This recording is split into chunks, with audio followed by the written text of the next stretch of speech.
Kepada Tuan dan Puan, para anggota DPR yang terhormat, apa kabar hari ini? Sepertinya tak sebaik biasanya. Sama, di sini pun begitu.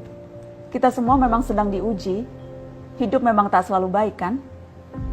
Seperti kami-kami ini, Tuan dan Puan juga mungkin lebih banyak bekerja di rumah. Kalau lihat siaran sidang atau rapat terbuka di gedung DPR sekarang sih kelihatannya banyak kursi yang kosong. Tapi biasanya juga kosong kan ya?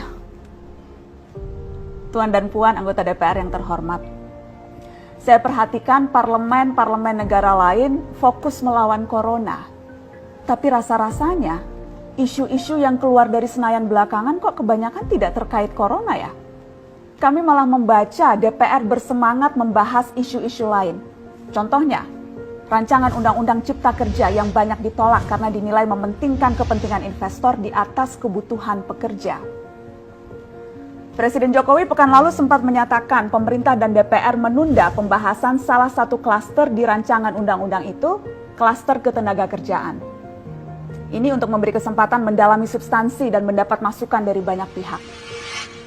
Berpegang pada alasan itu, maka sudah seharusnya klaster lain dalam RUU Cipta Kerja pun perlu ditinjau ulang.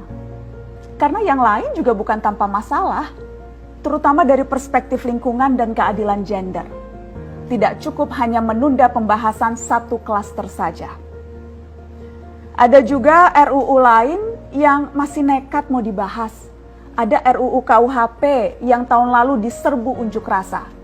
Lalu RUU pemasyarakatan. Ada koruptor yang sudah ngebet pengen bebas kah? Apa kabar Pak Yasona? Terus terang saja, membahas undang-undang yang menyangkut hajat hidup orang banyak di masa seperti sekarang ini terlalu mengundang curiga. Gara-gara pandemi yang pada jatuh cinta saja berani menunda nikah loh. Ini kok DPR buru-buru banget kayak lagi kejar setoran? Tidak ada undang-undang yang tidak penting, semua penting. Justru karena undang-undang itu penting, aneh jika pembahasannya diseriusi di waktu seperti sekarang, saat dimana perhatian dan konsentrasi kita sedang terkuras bertahan hidup di tengah wabah.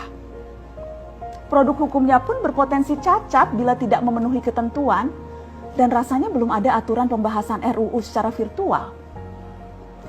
Jika ngotot menuntaskan Omnibus Law, atau RUU KUHP, atau RUU pemasyarakatan, jangan salahkan jika ada yang menilai DPR tidak menjadikan perang melawan corona sebagai prioritas. Saya percaya setiap tindakan dan keputusan di masa krisis mencerminkan skala prioritas. Atau memang inikah prioritas wakil-wakil rakyat kami saat ini? Bikin ribut juga jelas tak seharusnya jadi prioritas. Satgas COVID-19 DPR kemarin dikabarkan mengimpor jamu ilegal dari Tiongkok secara besar-besaran untuk pasien positif virus corona. Satgas kemudian membantah itu, katanya ini diproduksi di Jakarta dan merupakan sumbangan Wakil Ketua DPR RI Sufmi Dasko yang akan dibagikan gratis ke berbagai rumah sakit. Kemudian dikabarkan juga jamunya mengandung bahan berbahaya dan belum terbukti klinis. Satgas lagi-lagi membantah, katanya sedang proses mendapatkan izin edar di Badan Pengawasan Obat dan Makanan. Sedang itu berarti belum kan ya?